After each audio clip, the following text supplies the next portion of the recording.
Hey folks, Reality Escape Pod Season 8 starts right now. Our whole team is coming off of producing Recon. We've had a good break, maybe not a restful break, but we have an amazing season coming up. Going into it, I just want to say thank you to everyone who came to Recon and was a part of that wonderful event, and a special shout out to our Recon champion ticket holders, Marcelo Morales, Angela Warzing, Byron Delmonico, Cheryl Wood, Kevin Burns, Hunter Guarino, Vincent Rubino, Kevin Hammonds, Brittany Coleman, Victor Hung, Dominique Fruckman, Brian Ruley, Hannah Mansell, PJ Mann, and Jess Magatha. I hope you have as much fun listening to Season 8 as we had making it. This episode of Reality Escape Pod is brought to you by Morty, Cogs by Clockwork Dog, Buzzshot, and Patreon supporters like you. Hey escape room owners, are you sick of trying to figure out the marketing puzzle? Buzzshot's got you covered. It's an all-in-one solution for powering business growth and improving the customer experience. They offer a ton of pre- and post-game features, including waiver management, creating incredible branded team photos, and streamlined review management for Yelp, TripAdvisor, Google Reviews, Facebook Reviews, and they offer integrations with Cogs and Morty.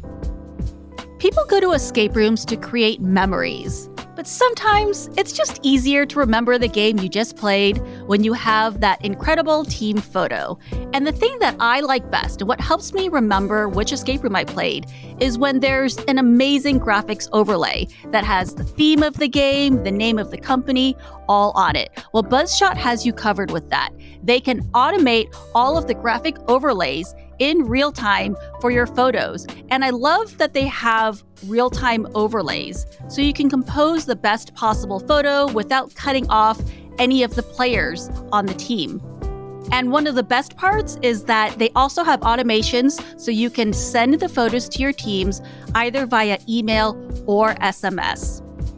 Streamline your marketing and grow your escape room business. REPOD listeners get an extended free trial and 20% off your first 3 months with no setup fees or hidden charges. Visit buzzshot.com/REPOD. That's REPOD to learn more. Welcome to the Reality Escape Pod, your lifeline when you need a getaway from the real world. I'm David Spira, alongside my co-host, PG Law. Together, we're exploring immersive gaming from all angles, and we'll be joined by guests who really know their stuff. Today's guest is a returnee who originally appeared on Season 1, Episode 1, all the way at the beginning. Elan Lee is a renowned game designer and co-founder of Exploding Kittens. From his work co-creating the alternate reality game format to his incredible output in the tabletop gaming world, Elan is always pushing boundaries in making players entertaining. Welcome back, Elan. Thank you. It's so ridiculous to me to think that I was on the very first one, and look how far you've come. Congratulations. This is really exciting. Thank you. David always says that it was stupidly ambitious of us to have Elan Lee as our inaugural guest on the podcast. But, luckily for us, you are also a ridiculously ambitious person and you have a huge body of work. So we always have more to talk to you about. And you have a new show on Netflix, the Exploding Kittens series. So congratulations on that. Yeah, thank you. I want to dive right in. What is the story behind this show? It is a bizarre one. I mean, look, I make card games for a living. And so to say I'd like to talk about the show I have on Netflix right now is a bizarre 2 sentences to string together. But here we are. Yeah, okay. I'm going to take a step back. We got to talk a little bit about the origin of Exploding Kittens and how this came to be, because nothing about this company is ordinary. Nothing about this path makes any sense. So let me do my best to piece a whole bunch of random things together. Started the company on Kickstarter, was trying to raise some money. We raised almost $9 million in 30 days, broke all these records. And the only reason to really mention that, other than it's fun to brag about, is that it set us up in a very unique way that most startups don't get to take advantage of, in that we didn't need investors, right? We could just run at this thing. We could produce games. We could hire people. We could do all the stuff you need to do to start a company without having any bosses. Very cool. Very excited about that. But nonetheless, because of that success, investors kept approaching us all the time saying, we would love to throw money at this thing. Can we invest? Can we invest? And we would always say no, because we don't need investors. We don't need money. We don't want bosses. Very, very simple. And then this guy shows up. And this guy's name is Peter Chernin. And Peter Chernin, if you don't know, is an absolute legend in Hollywood. This is the guy who is the executive producer on, I can make this statement. He's the executive producer on every movie you've ever loved. And that is an impossible statement, but go check. Go look at all the movies you've ever loved. Look them up in IMDb and look at the credits, and you will see Peter Chernin's name in every damn single one of them. It is unreal, the career that this man has had in Hollywood. He's incredibly smart and incredibly talented and incredibly generous. And so when he approached us, his pitch was very different. It wasn't, I want to invest in your company. It was, you are the largest independent game studio in the world. Congratulations. You've grown that incredibly, and you can't grow that any bigger. The next thing you have to do is start thinking about what it means to build intellectual property. What does it mean for a TV show and a movie and a video game and a theme park? You have to start moving into that. And luckily, I, Peter Chernin, am the best person at that in the whole wide world. That's a hell of a pitch. And I looked at my co-founder, Matt. Matt is the creator of the oatmeal. And we looked at each other and we're like, oh, that's a really good pitch. So we decided to take an investment. And we sold a little bit of our company to Peter Chernin. And it was an incredible moment for us because we never thought we would do that. Peter, the very next day, called us up and he said, okay, let's get started. Easiest, lowest hanging fruit for me is to make an Exploding Kittens TV show. If you were to make an Exploding Kittens TV show, who would be your dream team? Who are the executive producers on that show? Who do you want to work with? And quite literally, without hesitation, we both said Mike Judge and Greg Daniels. They are also legends in Hollywood. They are the powerhouses behind The Office, Beavis and Butthead, King of the Hill, Office Space, Parks and Rec. So good. So funny. When you said the name, I was like, of course. Right. That makes complete sense. We spit out our dream team and Peter just starts laughing. He basically said, well, that's impossible. And we said, we know it's impossible. You said, who's our dream team? So let's start there, right? And so he said, yeah, okay, funny. Anyway, meeting adjourned, go home. We'll talk later. And so we hung up and that was it. And the next day he calls us up again and he said, all right, we should meet again. Can you come over to my house? And we said, sure. And so Matt and I went over to his house and sitting on his couch are Mike Judge and Greg Daniels. And they look at us. Stop it. And my jaw hits the floor. And they said, so Peter tells us you have this great new game and TV show idea, and we would be lucky if you would give us the opportunity to work on it with you.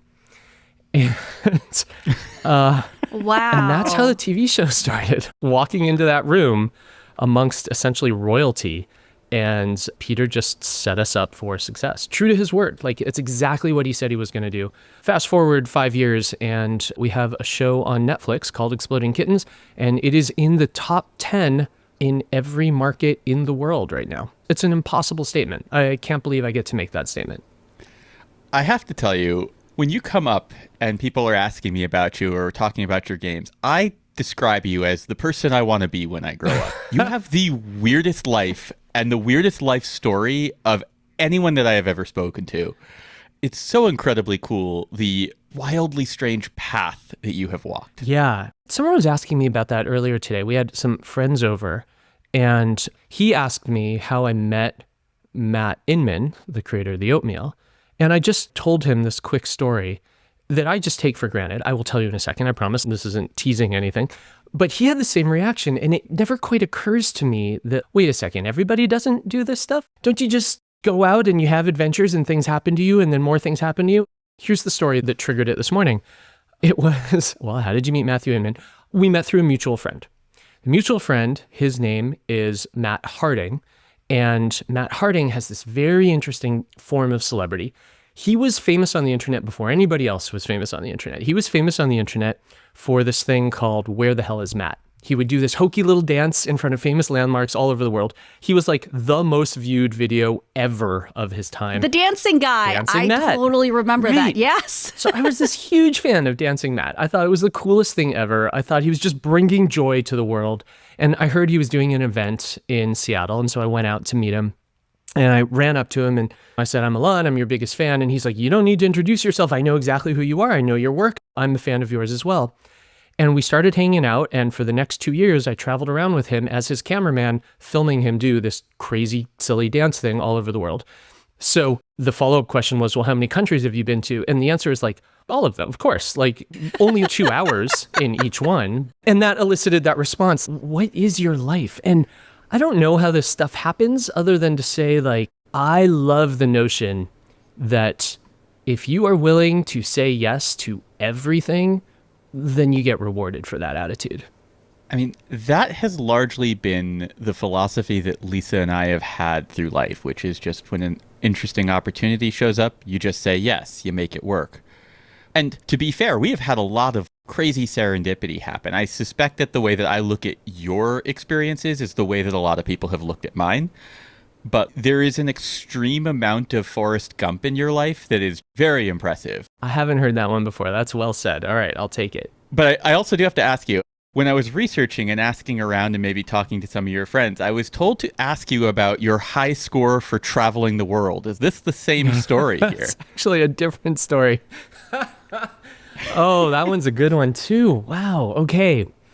The title of this story should be The Time I Was Interrogated by the FBI. Here's what happened. There is this app that you can download on your iPhone. It's this beautiful app. It's called Strut. And all it does, Strut is so simple. It covers the whole globe in these little black tiles. And a tile is like a square city block. So they're big, but not huge. And the goal of the game is to unlock a tile. The way you uncover a tile, unlock a tile, is just by walking over it, driving over it, flying over it, whatever. And collectively, we're all trying to see who can turn over the most tiles. It's a travel game. It's a competitive travel game. It's a game that gives you a high score based on how much you travel and how many tiles you turn over. Unique tiles, right? Once you turn a tile over, you can't turn that tile over anymore. This is incentivizing some interesting things. Yes. So the interesting thing that it incentivizes in me is the following. Take a lot of plane trips, have your phone running on those plane trips, position your phone in a place where it has excellent GPS signal. The only place for that is slammed up against the window. And GPS uses a whole lot of battery, so have a ton of spare batteries very close to the phone. The end effect is when I sit down on a plane, I set up my rig on the window and I'm literally like taping things to the window. So what I have are these strange wires and these very bulky packs, the batteries, and there's wires leading from one to the other. And in the center of all this is a giant screen with red flashing numbers slowly counting. You're going to get tackled by an air marshal, Elan. Yeah, right. So someone saw that and called the freaking FBI and he showed up at my house and said, we have some questions. Yeah, that was a weird day. I had the top score in the world for probably about a year until an airline pilot downloaded the game and started playing, and he just crushed me. He heard about your hack. Yeah. No one's calling the FBI on him. It's totally cheating. Anyway, yeah, that was Strut. That was a weird day. Like, the FBI literally asked me everything about this flight and who I was and where I was sitting and who I spoke to, and I had to take out the app and show them. I had to verify it. Look, I'm ranked number 1 in the world. The only way that happens is through this bizarre rig, so please don't arrest me. Coming back around to Exploding Kittens, the TV series. I know this isn't exactly your first foray in Hollywood, but I am curious what you learned from bringing a whole animated series into existence. Oh, so much. The easiest lesson is it is hard. It is so much harder than I thought. The opportunity to put a show on TV involves a lot of chefs. There's a very big kitchen and a lot of chefs in that kitchen. And it is equal parts creative and diplomacy. You have to be able to work very well with everyone. Everyone's voice has to be heard. When notes are given, you have to figure out how to reflect those notes. All of that is very long and very boring. The more interesting part of it to me is the opportunity involved. And not a lot of game companies get the opportunity to make a TV show. And I think what's unique about us, what really worked well, is my collaboration with Matt. I love designing games. I've been designing games my whole life, but when I'm done with a game, it looks like crap, right? It's Sharpie scribbled on cards, right? There's no art, there's no graphics, there's nothing. It's only once we get to that point that Matt gets involved and really breathes life into those games, because he's the one putting characters on every card and making them funny. And what that special combination does, the gameplay lets you invite these beautiful characters into your house. And once they're there, and once you play with them, with your family, and you laugh and you have fun, and it's such a hopefully a joy-filled experience, then you start to ask yourself this question: what does this character sound like? How does it move? What world does it live in? What are its relationships like? And those are inevitable questions that we ask about the things we care about. And because the gameplay is fun, you start to care about these characters, and so you start to ask those questions. And it is not often that you ask those questions about a card game. But because we have this very special combination, what I'm good at and what Matt is good at, people started to ask those questions, which allowed us this very unique opportunity. And I cannot say that we designed that. We stumbled into that by luck and by chance and by fortune. And now we get to answer the question. Here's what those characters sound like. Here's the world they live in. Here's the relationships they have. And so far, the results have been incredible. I'm going to ask a question, possibly impolite, and feel free to just say it's too soon to answer this, or we don't even know yet. Has the TV show lifted game sales in a meaningful way? They have. I mean, look, when we were negotiating this deal with Netflix, there's a whole lot of things they care about, and there's far fewer things that we care about. But one of the things that we care about, which luckily works well for them as well, is what should the title of the show be? And we all agreed it really must be Exploding Kittens. And that works well for them because what they care about is they want as many eyeballs on the thing as possible. It works well for us because we want you to see this thing and it work as an advertising campaign for the game, which shares that same name. And so it was this really lovely moment where all of our interests aligned, and we all made a very easy decision that this thing should be called Exploding Kittens. I've gone through this really strange transition recently. It used to be when I would tell people about Exploding Kittens, they would usually say, "Oh, I love that game. You should go make a movie. You should go make a TV show." They make those suggestions. Now, I'm just starting this week to hear, when I talk to strangers about it, I work at Exploding Kittens, they say, "Oh, that's a really cool TV show. You should make a game about that." That's like the coolest, right? That is the most fun transition imaginable. And yeah, I'll make a game about that. Good idea. Well, have I got a game for you? I mean, I think it totally makes a lot of sense. The mechanics are fun, but the characters are really what gave it a ton of personality and really is what endears it to people's hearts. Now, back when we interviewed you for our very first episode, you said something about how you strive to not make games that entertain, but to make games that make the player entertaining. It's one of our most quoted references on the show. I think about it all the time when we're recording this podcast. We talk about it a lot in our Patreon exclusive bonus shows. And so now, 3 years later, where is your head at on this mantra? Oh, I mean, I should get that thing tattooed on my forehead. It is still the thing that guides literally everything we do. Here's a little spoiler. I've never told anybody this. We are working on an Exploding Kittens board game. And board games are a little tricky, right? Because they have a big prop in the center of the table. And it is very tempting when you build a board game to make the game entertaining, to make it so this giant thing in the middle of the table is entertaining you, challenging you, creating new conflict. You have to resolve it. But we know that would be a mistake. And so the thing I repeat to myself every single day on this design, and I'm knee deep in it right now, is this cannot be entertaining. This must be a tool to make the players sitting around the table entertaining. And that is always the guiding principle. I've never worked on a game where it was as important as this one, because everything about this game is distracting and wants me to just keep adding little toys and whistles to this thing in the middle of the table to make it entertain you. That would be a game you get bored of after 5 minutes. And I want these things to last years, like our previous games. So I have to remember that mantra. It's the most important one I've got.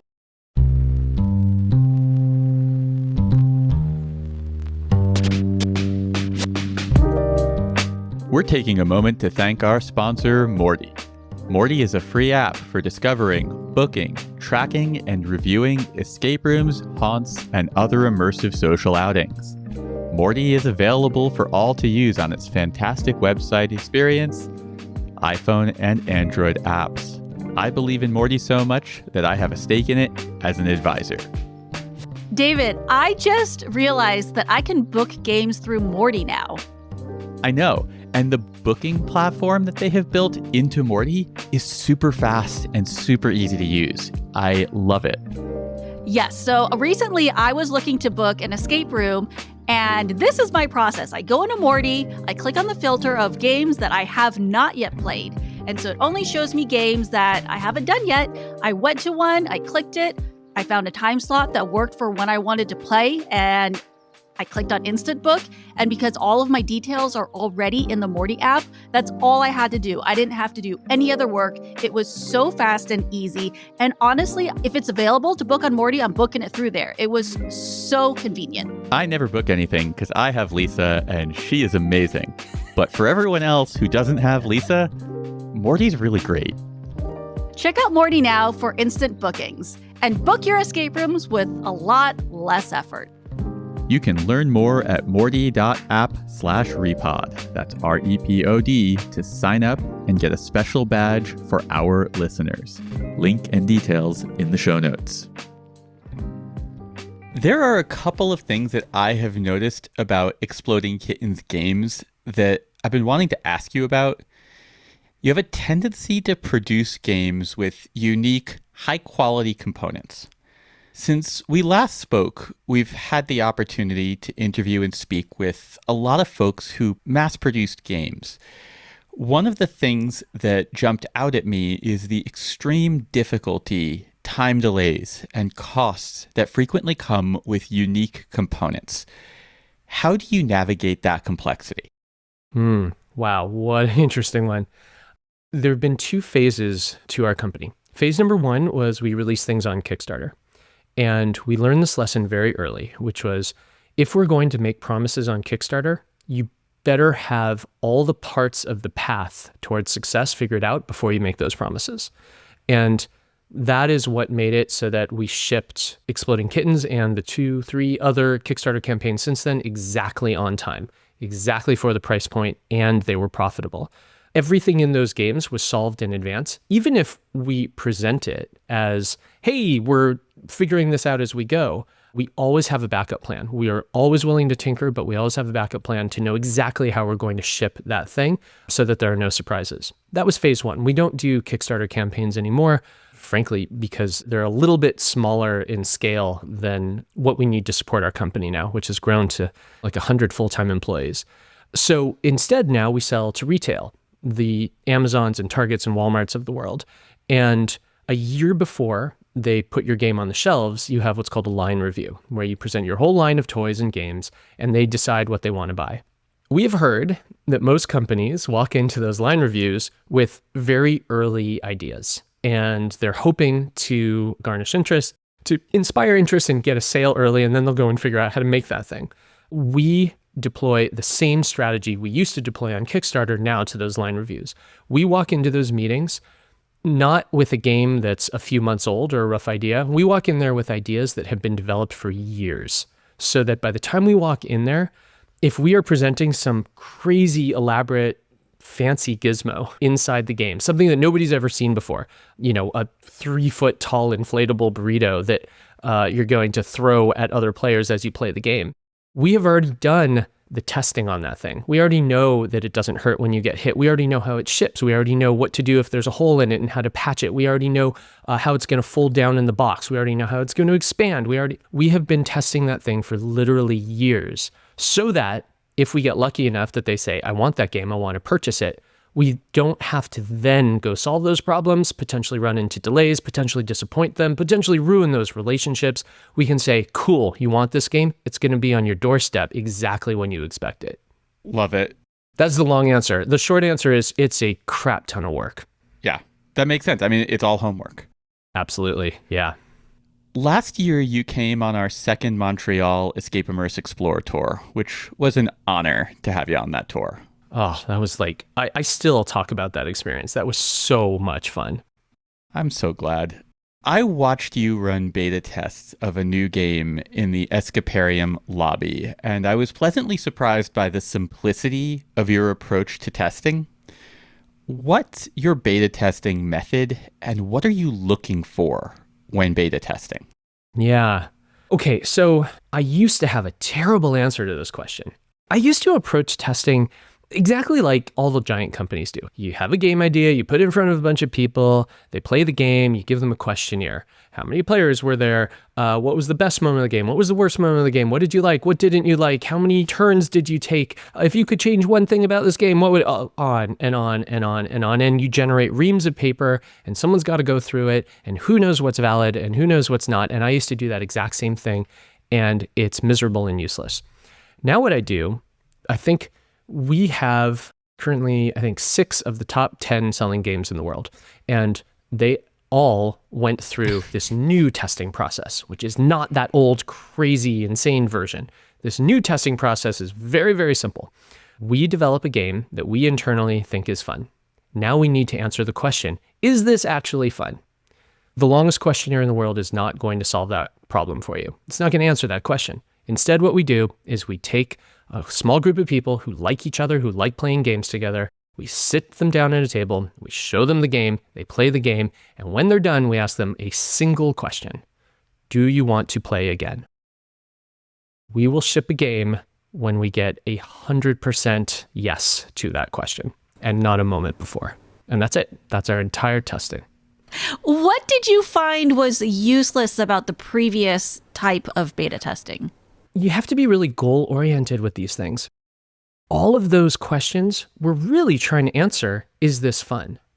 And because that's such a hard question to answer, and people are so unreliable at answering that question, what happens is you ask 1,400 questions instead, trying to get that one simple, is this fun, yes or no? And I sat down and I thought really hard about that goal instead of the process. And the one piece of consistency I found in every game I've ever thought was fun is, do I want to play again? If the answer is yes, the game is fun. If the answer is no, it's not fun. And that's it. And that's a 1-to-1 correlation. But when you get a no, then don't you have to figure out what was it that made it not fun? You know what I mean? Like, how do you get to the core of that? Absolutely. But keep in mind, I don't trust someone to tell me why they didn't think it was fun. I know they didn't think it was fun. I get that. But if I now ask you, okay, so what didn't you like about it? Oh, well, on my third turn, this happened, and I don't like the color orange. I don't trust any of that. Fixing all of that, I'm going to show you the same game again with those things fixed, and you're still going to say you don't want to play again. So instead, I'm very, very careful to either take meticulous notes during gameplay, or I just film things. And whenever I get a player who says, no, I don't want to play again, I have so much homework to do now. I'm going to go and watch every second of their gameplay. And I'm going to watch their facial expressions. And I'm going to watch what was happening in the game when they frowned, what was happening in the game when they took out their phone to check a text message. I'm going to look for the moments that created those little tiny seeds that ultimately grew into this plant of, no, I don't want to play again. They're not going to be able to tell me, but the footage and the notes I take will absolutely inform why they got there. I'm always talking about in my regular professional life designing software, when it comes time to test, I don't like asking lots of questions. I like to just watch people use the thing. Right. I like to tell them, this is your goal, try and do it. And then I just like to watch them because I can see on their face when they're happy, when they're frustrated, when they're angry, when they're confused. And I can just see what they were doing when they were frustrated and confused and what they were doing when they were happy. And that's the information I need. Absolutely. I used to work at Microsoft for a long time, and we built a bunch of games there, right? Like a bunch of software. And we would do these big market research groups, right? Sit people down, let them experience the product. We're watching them through a one-way mirror, and then there's an interview at the end, and we watch their results. And these things take 3 hours. And at the end, we go scrambling to try to fix the things that they said in the room. And you've used Microsoft software before. That is the result of that exact process. It's just not what I want to build.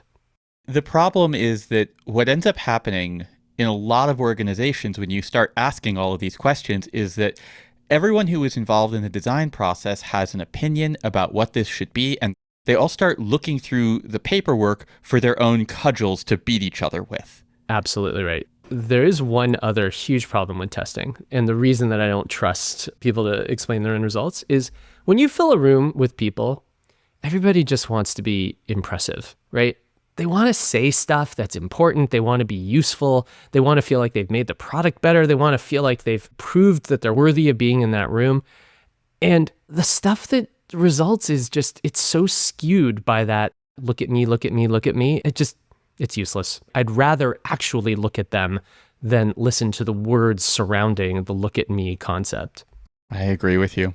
Yeah. We've heard a lot of escape room designers say the exact same thing. They're like, we just want to watch you play. That's it. That's all we want to do. Yep. And that's what matters. I agree. I imagine that you spend a lot of time thinking about the wants and needs of less experienced players. What do you think are those wants and needs? Okay, so less experienced players are the majority of our audience. So yes, I absolutely spend time not thinking about them, but obsessing over them. Most of our audience, when they buy a game, it's oftentimes either the first game they've ever purchased, or at least the first one they've played in 20 years. So that's a tough crowd. I think about, this gets into a whole, okay, I'm excited to talk about this. We have to talk about instructions. Oh, thank God. This is what this was all building to. Go on. Because I looked at every single instructions that you have made before this interview, and they are never longer than 1 page front and back. Yeah. And that is damn impressive. Yeah, but they sure didn't start that way. Oh, I know it. Talk to us about that. I love instructions. I love them. They're so hard to write. Okay, here's another thing I'm not supposed to talk. I'm so glad I don't have a PR person on this call because I would be censored left and right here. We're working on a Survivor game right now. Whoa. Yeah. I've been hoping for this for years. Yeah. And the instructions for that game are on version 133 this morning. 133, and many of those were complete rewrites. Throw everything away. Let's start all over again. And I love it. I love it. When I get notes the next morning from the previous night's test, I get so excited. It's like, I get to rewrite these again. I get to see what word needs to be tweaked. We don't need, we shouldn't say eliminated. We got to say voted out, because in the previous sentence, we said voted out and not eliminated. And now there's a conflict. Love it. I think that I am in this very fortunate position to train people to play games for often the first time ever, or at least the first time in recent memory, which means that they need to open a piece of paper. It can't look intimidating. It has to look very achievable. They have to get from the start to the end and go through the process of having no idea what this is to being an absolute professional and able to play immediately. And that is probably a good 60% of what we do for a living right now. Write those instructions and perfect those instructions. I met with, I'm not going to mention any names, other game designers in larger companies. And I asked them what the instruction process is like over there. And the answer is unanimous. It's, we wrote the thing, we tested it once, we rewrote it, we shipped it. And it shows. Can you? And it shows. Right. I cannot imagine instructions going out before version 70. It would never happen. Most tabletop games feel like someone spent years making the game and minutes making the instructions. Yeah. And the crazy thing about it is that the instructions are the gateway and the barrier for you to start playing the game. Absolutely. Yes. Absolutely. David strikes me as an instruction reader. I am not at all. I hate it. I'm not an instruction reader. In fact, I recently lost a social deduction game because I did not read the nuance of what my character did, and I had the wrong assumptions. Yeah. So when I'm doing a playtest tomorrow, when I sit down at a playtest, I put the game in front of people, I put the instructions in front of people, and I say, okay, here's the deal. I have very few requests of you, but here's what I need. I want you to read these instructions in the same way you would read them as if you just opened the box. I want you to pretend I'm not here. As things are confusing, as you have thoughts, say those things out loud. That's the only unnatural thing I would like you to do, is no internal thoughts. Internal thoughts don't help anybody. So whatever's going on in your head, whatever confusion, just say it out loud. Maybe you'll find the answer. Maybe you won't. Maybe you'll be totally confused. You can ask me any questions you want, and I will do my absolute best to completely ignore you because I am not here. And that process is why we do 70 plus versions of the instructions, because every single time we will find 20 new mistakes, 20 new points of confusion. I will fix those. I'll put it through another test. Hey, guess what? I just created 20 new mistakes by making those changes to the last time. And that's just a requirement. That is what you absolutely have to go through so that when you get one of our games and you open that box and you read those instructions, all I can guarantee is that if you are confused anywhere, you are the first person to be confused in that place. It has at least never happened before, because it happened before I fixed it.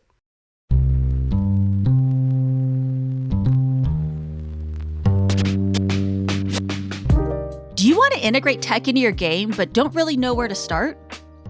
Are you looking to take your experience to the next level with theatrical lighting and sound cues? Cogs by Clockwork Dog is an easy-to-use platform that will automate your escape room and immersive events.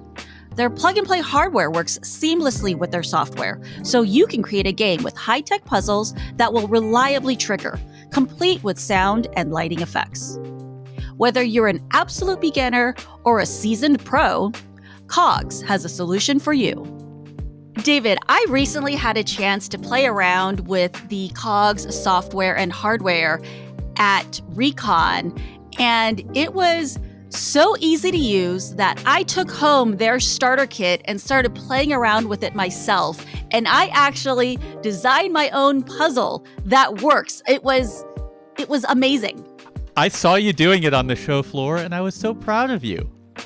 They have a really simple approach, which is when this, do that. And you can create these complex puzzles. So basically, it's when this button is pushed in this order, that light will turn on. It was easy enough for me to understand. They also have other modes like if, then, otherwise. And you can use this logic to adjust difficulty levels. For example, if this puzzle fails 5 times, then bypass it. You can use that kind of logic to program adjustable difficulty in your game, which we love. We love when you can customize a game to the players. And then the other thing that's really cool is that you can test the entire show virtually before investing in any hardware. So you can build your whole show in the software, and you can actually invite players to come playtest your puzzles to see if it even makes sense for you to spend the time and money to build it. What you're describing right now, PG, that type of logic, that's programming. That's really all of it. The only difference is that they've simplified the syntax. That's why Cogs works so well for people who are both beginners and people who are seasoned pros. It's because you are using real programming. They have just made it so much more streamlined. REPOD listeners get 50% off the Cogs starter set, plus free shipping to the US. Use code REPOD at checkout. That's REPOD. For any questions about using Cogs or integrating tech into your escape rooms, make sure to join the vibrant community of creators on their Discord server. Learn more and start designing your game using their free tutorial by visiting cogs.show. Link and details in the show notes.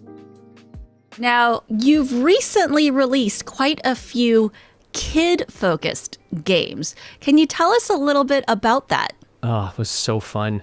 Yeah. So we released 4 kids games. I'm going to jump to the end and then I'll jump back. The kicker here is that one of them, called Hurry Up Chicken Butt, is now outselling Exploding Kittens. Exploding Kittens is the #1 selling game in the world. Hurry Up Chicken Butt is now outselling Exploding Kittens. That is a great name. Oh, it makes me so happy. Congratulations. Thank you. Thank you. So here's what's happening. I have a now 6-year-old daughter, but 2 years ago, when she was 4, I wanted to play games with her, and she can't really play any of my games. They're a little too complex, right? Our games are like 7 and up. They weren't appropriate for her. I went to the store and I bought 10 games, the 10 best games for kids. I took them home, I opened them up. They were miserable. And they were miserable for all the reasons that I'm sure you can guess. If you've ever played, I don't know, Candyland, right? Spin the spinner, move the thing. Spin the spinner, move it. Why am I even in the room? Like a computer can do this. There's no thought. I'm not getting better at anything. My daughter isn't doing well. She's not getting better at anything. There's no sense of mastery. There's no sense of progression. There's no sense of decision making. We're not interacting with each other in any way. It was miserable. Now, she's having a great time because she's playing games with her dad, but she looks at my face and she can tell something's wrong. And she's like, Daddy, why are you sad? Why can't we play this game? I want to play again. And I would say, no, I don't want to play again. And she would say, why? And I would try to explain, like, I think this is broken and it's not really fun. And then she said something mind-blowing. She said, let's fix it.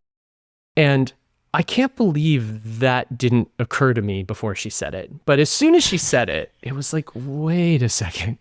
Yeah, let's fix it. And so for the next 8 or 9 months, we just built games together. And she's incredible because as little tolerance as I have for complication, she has even less tolerance. Like things have to be like right there in front of your face every single moment. And so we worked on a whole bunch of games. I think 6 of them finally made it through to like, okay, we think these are really good and really fun. And then 2 of them died in testing because it turns out what we thought was fun was not actually fun. But 4 of them went all the way through to the other side. And we launched a new product line called Kitten Games, which are games for 4-year-olds. And I designed every single one of them with my daughter. Her signature is on the side of every box. And now we walk through Walmart and Target and she gets to point at games that she made right there on the shelf. And it's just the best feeling in the world. Could not be happier. Look at you in contention for Dad of the Year. You know what's weird about it? She has no idea. She has no idea this is out of the ordinary. We walk through the aisles and she points at her games and she's like, now let's find the games that my friends made. And I'm like, oh, right. We have to have a little talk about that. So what is it that makes for fun kid games? Like, what are the things that have to be present in a kid's game that makes it specifically great for the 4 to 10-year-old range? Yeah. Oh, I wrote my own personal set of mantras just for kids games. I'll start out with easy things. 1 is no memory required. Kids suck at memory. 2 is you cannot have a hand of cards that you have to hold. Kids just can't do that. They just don't have the dexterity for it. Number 3 is there can be winners, but there cannot be losers. Very important distinction. That means no elimination games, right? You got to get to the end. A winner is fine. No losers. Games must be as much fun for the parents as they are for the kids. Because if a kid plays a game with the parents and the parents don't want to play again, you might as well not have purchased that game. It's just not going to work. The next one is the rule set has to be simple enough that the kids can explain it to other kids without the parents in the room. That is a tough one, but vital for the success of a game. And then the last one is the kids must be able to beat the parents without the parents letting them win. And that is absolutely the hardest one. That is the most elusive, and you have to be really creative with game design to allow for that without breaking any of the previous rules. That's what killed most of our designs, that last one. And the 4 that are out there, try them. You'll see. I'm so proud of them. They absolutely satisfy every single rule in that list. That's fantastic. Lisa and I were walking around PAX Unplugged last year and noticed what we started referring to as the exploding kittensification of the party game space. Knockoffs in name, aesthetic, and play style. What's your take on this? All I can do there, I just have to think that imitation is flattery. Yeah. It's better than being ignored. That was our reaction as well, but as we were walking the show floor, it became a canary for us as we don't have to waste time here. We can move on to the next booth. Yeah. I used to get frustrated by them. There's now too many of them for it to be reasonable to get frustrated. But there is one, I'll give you one good one. I picked up a game the other day by one of the giant companies, and they are mimicking something in their instructions that I'm very proud of. Everyone should knock off your instructions. Yeah. That's the thing they should copy. I don't know that anyone's willing to put that much effort into it, but here's what they did. The easy thing that they did. The first line of every Exploding Kittens instructions, all 30 games in our repertoire right now, the first line is always, hey, don't read these instructions. Instead, go watch this video and we'll just teach you how to play in 3 minutes as if we're just one of your friends in the room, because that's always the best way to learn how to play a game is from a friend. So we will be that friend. We will be right there in the room with you. Watch this video. We have hundreds of millions of views on those videos because it's better than reading. It really is just the same script, right? We work so hard on those instructions and then we just videoify them. But I saw that in one of those giant companies' instructions as the very first line. Hey, don't read these rules. Go watch our online video instead. And I thought, okay, that's actually very cool. I'm very excited to play this game now because I don't have to read these terrible instructions. So yeah, so it's good. Progress. We'll call it making the world a better place. Before we move on from game design, one of the things I've been building to here, and a lot of the questions I've asked about, have to do with escape room design as well. There is this pervasive sense amongst escape room owners that they need to design for first-time players or less experienced players, which I generally agree with in most cases. But where I disagree is what designing for first-time or less experienced players means. As an avid escape room fan and as a game designer, what do you think escape room creators should be optimizing around when they think about designing for those less experienced players? Progression, more than anything else. First of all, you're totally right. The design aspects of a card game, of a board game, and the design aspects of a room escape in that first-time player experience, they are identical. And let me answer it from a card game perspective, and then we'll tie it right back in. If I were to design a card game exclusively for a first-time player, I would get a single play out of that game because the moment they play it once, they're not a first-time player and now the game's not appropriate for them anymore. So instead, what I have to do is build a game that relies on progression and mastery. Your first time through, there is something really easy. I'm going to give you instant success. You're going to feel great about this thing that you've done in the game. And now, either the next time through or the next part of the game, there's more to do. Build on those skills. You got a little bit, now let's put another block on top of that tower, and then another and another. That's how I hold people's hands through game design so that they will want to play it over and over and over again. The best escape rooms I've ever played do exactly that. They don't say, the newbie player is going to go do this while all the experienced players are going to go do that. And they don't say everything about this room is going to be easy, and they don't say everything about this room is going to be hard. They focus on progression. They say, everybody's on a team. We're a hive mind. We're going to work on something. Haha, success. Whether or not any of us have ever done an escape room before, we now have some success to build upon. We have a little bit of ownership over this thing. And now the next puzzle, the next challenge isn't going to be like a level 12 where we just finished a level 1. Now we're going to work on a level 2 and then a 3 and then a 4. And you're going to hold our hand through this experience so that by the time we do something impossibly hard at the end, you have already trained us with the skills required to solve that puzzle and achieve success in something that we never in a million years thought we could do. And the idea that this is our first escape room ever never got in our way. That to me is a beautiful encapsulation of the principles of game design here. Because like when people talk about, oh, I'm not designing for experienced players, I'm not designing for enthusiasts, what they're saying frequently is, I'm not putting that much effort into it. I'm not putting that much care. I'm not putting that much craft into it. My customers don't know better. But when I look at Exploding Kittens games, when I look at the games you're making for young children, I hear you talking about putting more effort in, streamlining more, refining more, figuring out everything that could possibly go wrong because the people who are playing have less capacity, have less knowledge, have less skill. And to do that well requires more effort, not less. So well said. I'll tell you, one of the most wonderful moments for me in game design was the first year of Exploding Kittens. And I'd put so much of that work into holding players' hands, making sure that progression existed, making sure that they saw there's so much care in the different levels of gameplay, even the difference in your mentality between the beginning of a game and the ending of a game. The cards are going to keep coming up. You're going to gain more mastery over them. You're going to gain more experience with them. So we had this one player. It was her first time playing. She was playing against 3 people who had played a ton of times before.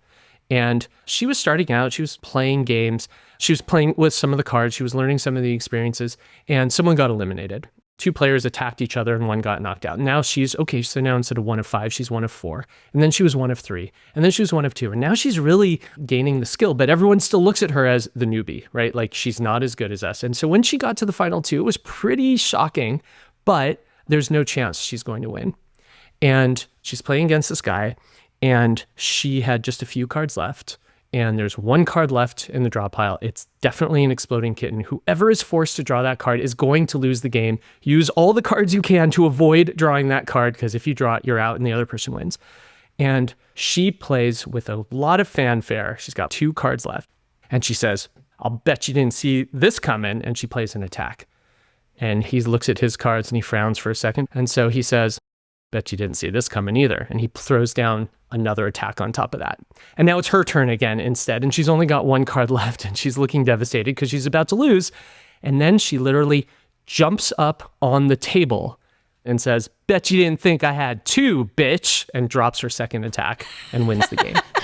And I thought, this was a newbie player 20 minutes ago. Never touched these cards, never saw this game. The room erupts because it was this spectacular moment. And here's the thing. Okay, yes, she brought a lot of that herself. She has that personality. Not a lot of players are going to jump up onto the table. But the game had trained her from absolute 0 to best of the best in 20 minutes. And the design involved in allowing players to go through that experience takes work. It does not happen by accident. So the approach to making like a newbie escape room isn't to put stuff that people already know how to do, like a jigsaw puzzle or scavenger hunt. You hold their hand at the beginning, but teach them. And yes, we love to see the progression and the learning. That's the best, especially like as a designer, when you get to see people have that level of elation and you know, like, yeah, I built that. Yeah. Oh, it's the best. Love it. With the significant investment in Exploding Kittens from the Chernin Group and Asmodee, and an expanding cohort of employees and a growing product catalog, how has your job changed over the years? Oh, it's not a good answer. This is what makes me sad. Like, I started out as pure game design, right? That's all I did every single day.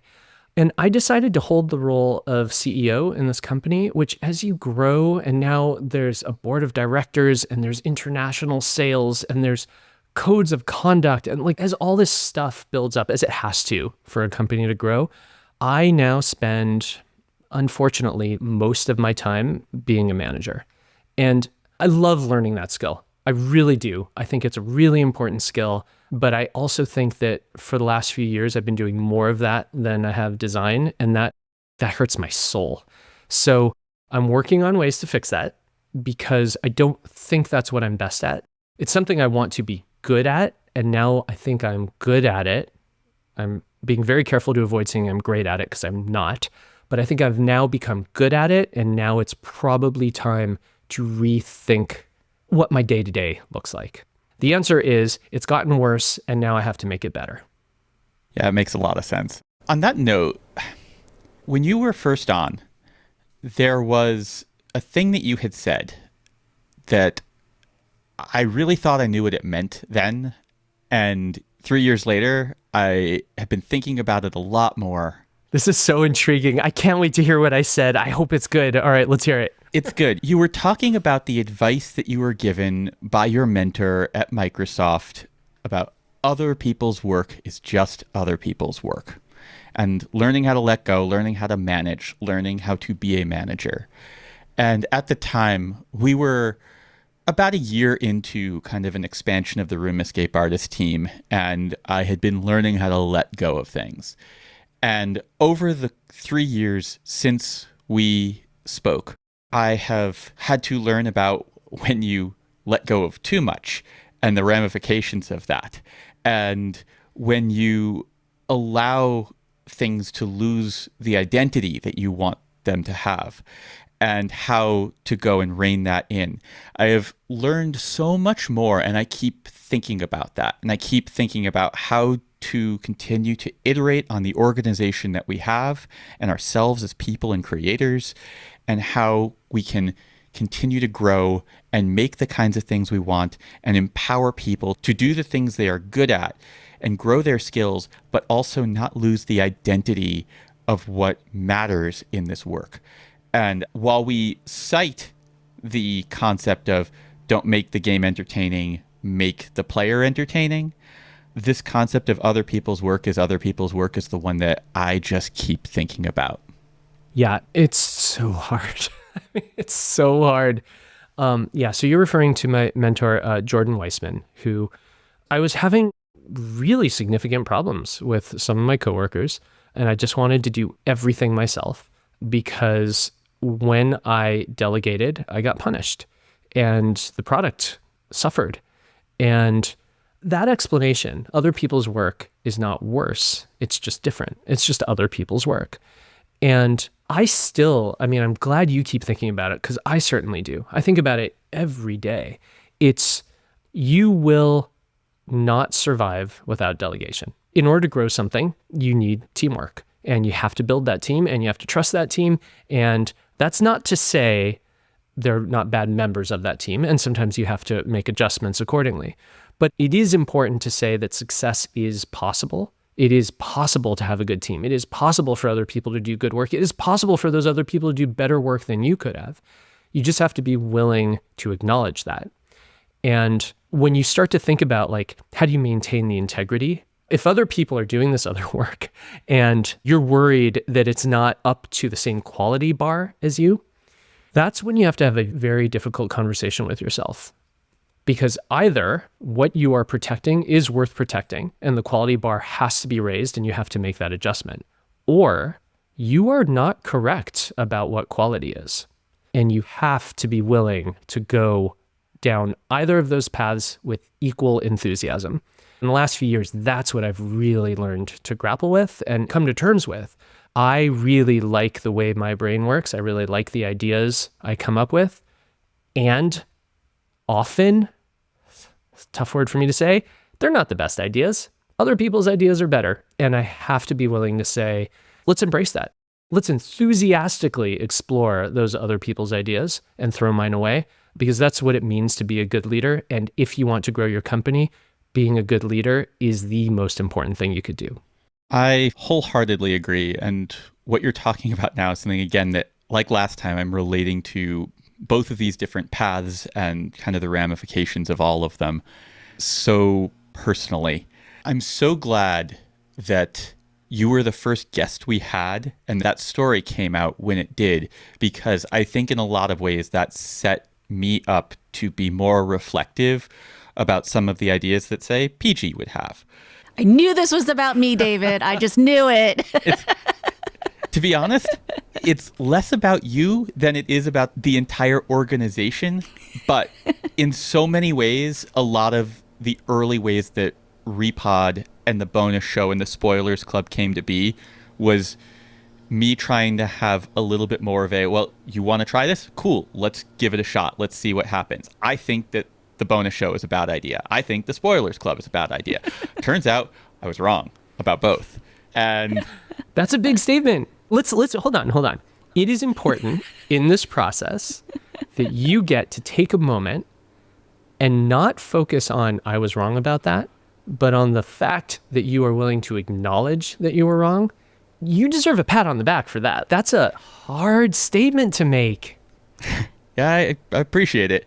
I think a lot of it comes back to being a good escape room teammate in a weird way, where one of the things that I have noticed, the biggest mistake that people can make, aside from putting things in their pockets or being rude to your game master, setting those two aside, which are the actual biggest mistakes you can make. Yeah.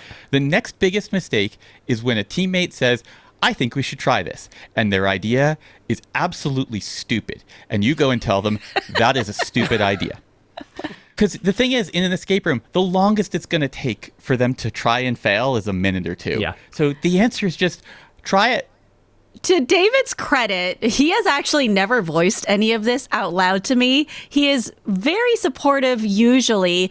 And if he has any doubts, he couches them very nicely. And so I know David's trick is to give me enough rope to hang myself with. Luckily, I've taken that rope and made, I don't know, like a fun jungle gym. We're all climbing on this together. But I appreciate the opportunity.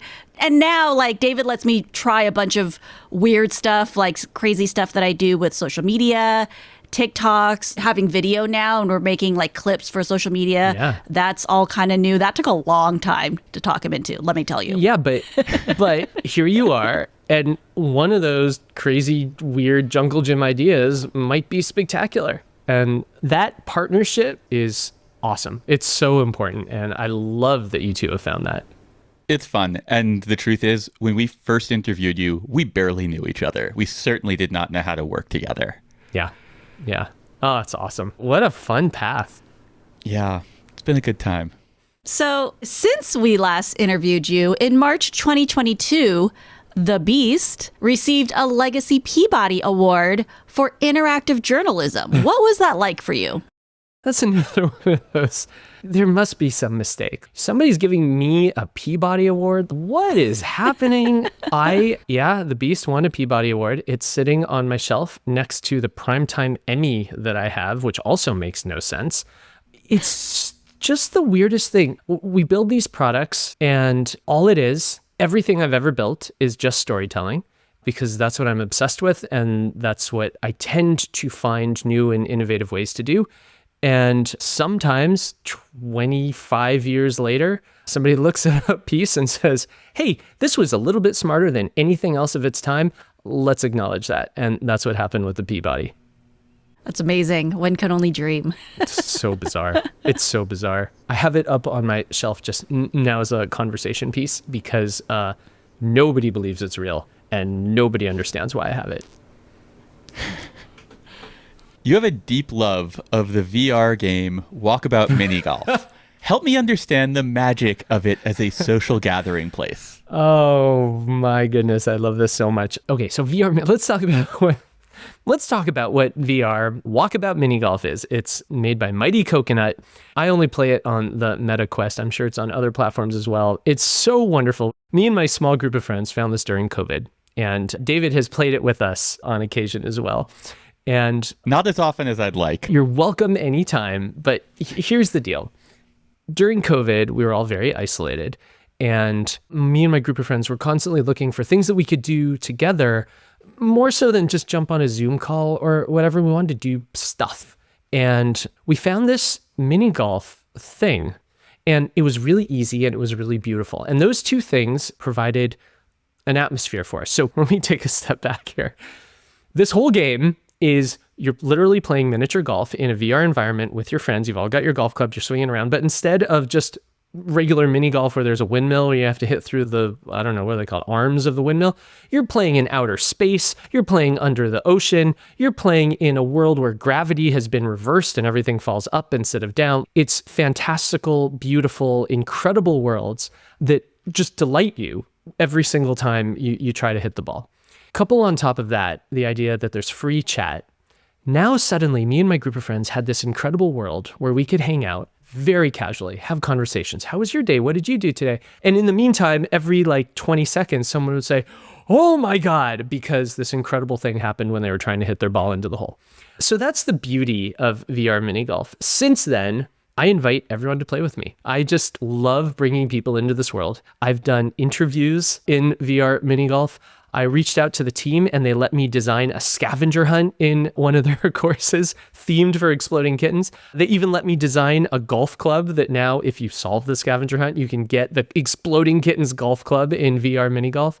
It's just been this beautiful, magical, nonsensical place to hang out. Instead of just a conference call, now we get to talk about our days, talk about the completely mundane things that keep us connected and make us friends while shooting aliens with glow-in-the-dark golf balls.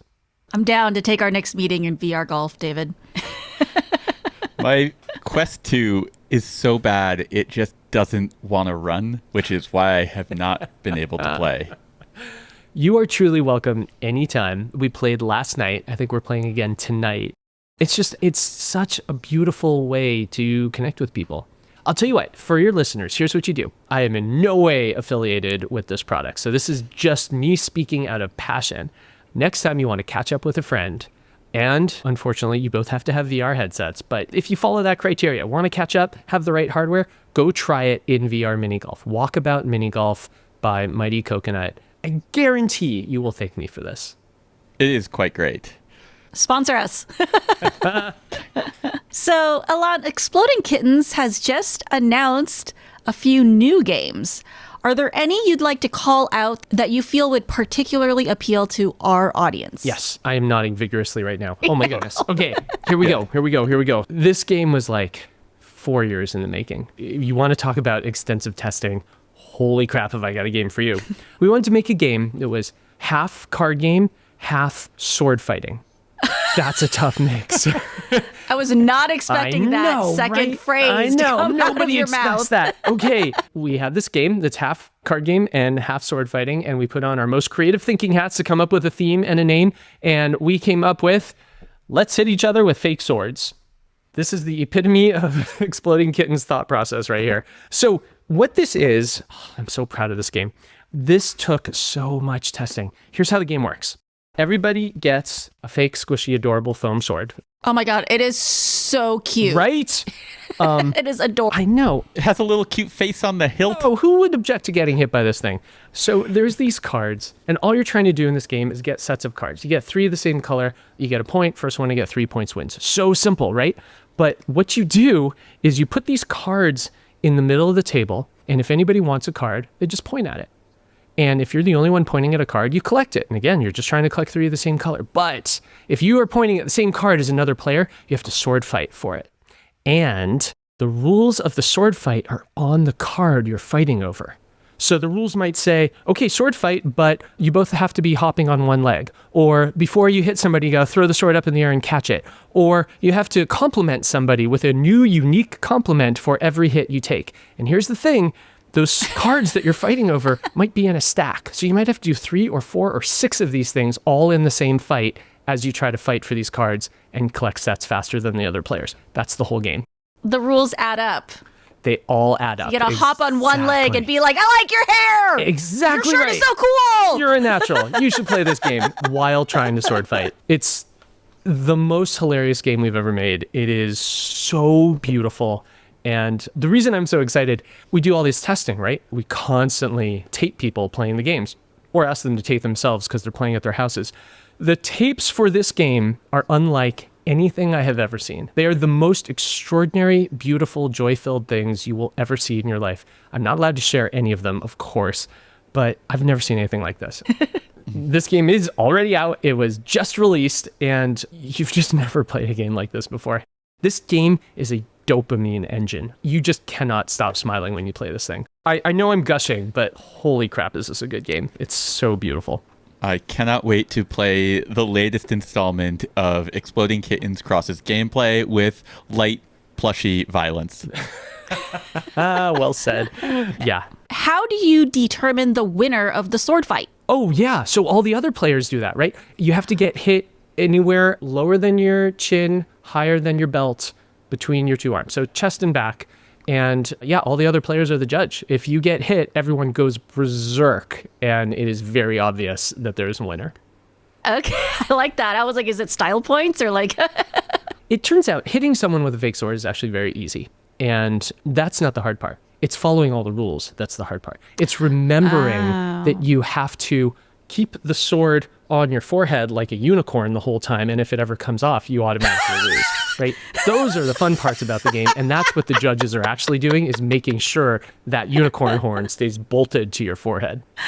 Oh, I love being the game's hall monitor. It's my favorite. It's my favorite part of poetry for Neanderthals. You should have seen my face the first time I brought that game over and my sister snatched the bat up and bashed me upside the head. Oh, that's so good. That game, I love the gameplay of that game, but we knew we were done with that game when we came up with that club, when it was like, oh, and here's how you enforce the rules. The club is amazing. That game is wonderful. I think we're going to talk about that in the bonus episode because I have a lot of thoughts and compliments about that game. Yeah, let's do it. Elan, what is the best way for people to follow your work or to connect with you? The easiest way is honestly just through Exploding Kittens on social media. Right now, what I really want people to do is go watch the show on Netflix. It's doing incredibly well, but we want to do more. And the way we do more is by getting a lot of people to watch it. So the best thing you can do for me is go onto Netflix and watch Exploding Kittens. Just binge it. Even if you don't like it, just let it play in the background. Just one episode after the other. That's what I really need from everybody. Elan, I'll do you one better because I'm betting that Netflix tracks this metric. I re-enrolled in Netflix and then immediately just watched the entire run of Exploding Kittens in preparation for this. You are the best. Thank you. I will bet they do track that. That's incredible. If they don't, I would be shocked. Yeah, well done. Elan, thank you so much for joining us. Thank you for being not only a returning guest, but our very first guest, for trusting us when we had no idea what we were doing. Thank you for all of the joy and insights that you have brought over the years, both in your support of Room Escape Artist and Recon and all of the different things that we have done, but also just as a friend. I have met some wonderful people through you. I'm a better leader. I'm a better creator for the conversations that I have had with you. And I appreciate you and the work you do so much. It's always a pleasure talking to you. Oh, thank you so much. That's so sweet of you. Likewise, this has been incredible. I'm so excited at the success you both had, that I got to see it from the start, that I got to return and tell you both how incredible this is. Yeah. Thanks for including me. Thank you for the kind words. Oh my goodness. You're going to get me all emotional. I'm thrilled to take part. Thanks, Elan. And everybody, Exploding Kittens on Netflix.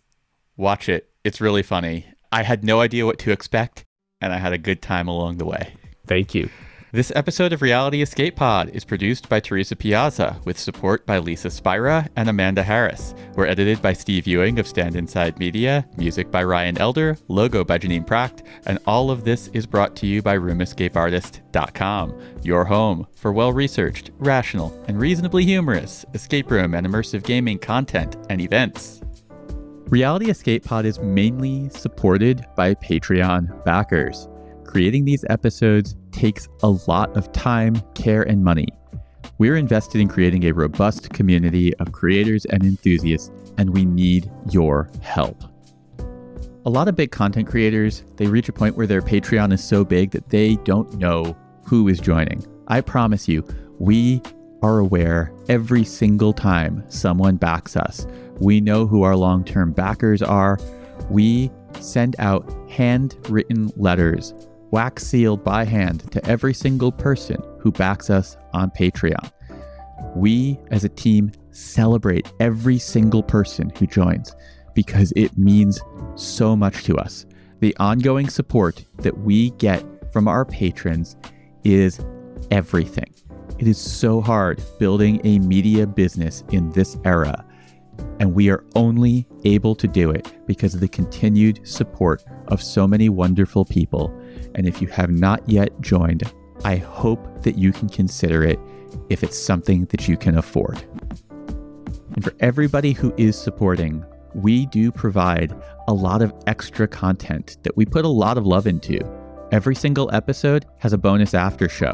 In between seasons, we also make extra bonus content that only goes out to patrons. And we also have, for our higher level supporters, the Spoilers Club, where we dig deep into escape rooms and talk about everything that went into the making of them, the running of them, and the behind the scenes with the creators.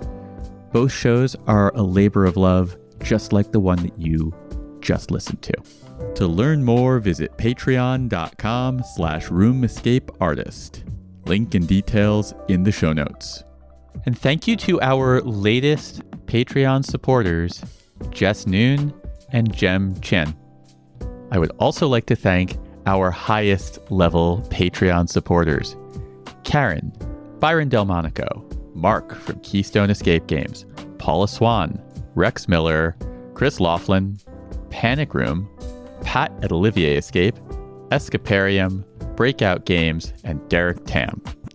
Thank you for your ongoing support. If you're looking for a way to support Reality Escape Pod that doesn't cost a dime, go on to Apple Podcasts or Spotify and leave us a 5-star review. Bonus points if you say some kind words. We put so much love into every single episode, and it means the world when you tell other people that this show is worth listening to. There's a lot of podcasts out there, and social proof matters. Your words matter. They help us immensely. Did I ever tell you the time that I almost got into a fist fight with a room escape designer? No, you have to tell us this. What? Yeah, this is true. Okay, to protect the innocent, I'm not going to tell you which room it was. I will tell you the theme of the room was there is a bomb somewhere in the city. You got to find the bomb. You got to defuse the bomb. You got to escape. Cool. Okay. It takes the form of this guy's apartment, and we're learning about this guy. We know he set a bomb. We don't know where it is. We don't know how to defuse it, but we know there's a bomb. And we're learning about his life. And we learn that he has a son that has died. And it's the reason he's upset. It's why he's setting this bomb and that we have to find and defuse. Okay, cool. The room is an hour. We finish it in 20 minutes. And we get all the way to the bomb. And to defuse the bomb, there's 2 wires. There's a red wire and there's a white wire. And we have wire cutters. And we have 40 minutes to figure out which wire should we cut. And we just all decide, let's just sit down and talk about this because we've got nothing but time here. And this is obviously an important decision. It all comes down to which wire do we cut. So we look around the room and there is a theme. The theme is white. The walls are white. The furniture is white. Every picture of his kid, he's wearing a white shirt. There's references to the word white. It's a theme repeatedly over and over again. There's slashes with white paint through things. So we're like, okay, it's probably white. That makes sense, right? Which wire do we go? I mean, everything in this room is pointing at white. So we take a little vote. It's unanimous. We cut the white wire. The bomb explodes. So here's what happens. The door bursts open. The room designer runs in screaming. He's like, why did you cut the white wire? And we're like, all the things. And he said, here's what you were supposed to figure out. He said he set this bomb because his son died, that he feels like the city killed his son. His son's favorite color is clearly white. Everything's pointing at white. White, white, white. And so you were supposed to know that he would never set the wire to be white because it's his son's favorite, so he would choose red instead. And I said, okay, come with me. And I held his hand and I walked him through the whole room. And I just pointed at every single thing pointing at white. This says white, and this says white, and this is white, and that could have been red, but is white instead, and this is white, and this is white, and this is white, and this is, and I just and he was getting more and more frustrated, but I kept just tugging on his arm. I was like, I got another one. This one's white, and I pull, and this one, and this one, and this, and by the end of it, he pulls his hand away, and he said, like, some horrible thing, like, you guys are all so stupid. There's no way you don't even deserve to be here. And I was like, listen, I don't mean to offend you, but you've designed so many arrows pointing at a thing. The answer cannot be ignore that thing. You're just not allowed to do that. That's just not allowed. And he did this thing. I don't know if you've ever seen guys get into fights before, but the first thing they do is they puff up their chests and their shoulders fall back and they get this red face. And he was doing all that stuff. And I saw it and I was like, I'm about to be hit. Like, I'm definitely about to be hit. I'm just going to let it happen. And my friend Scott grabs me, like bear hugs me and says, okay, it's time for us to go, bye, and just drags me out of the room and onto the street. And so I didn't get hit, but it was very, very close because I decided it would be a really good idea to point out to this guy the flaw in his room. I'm a genius.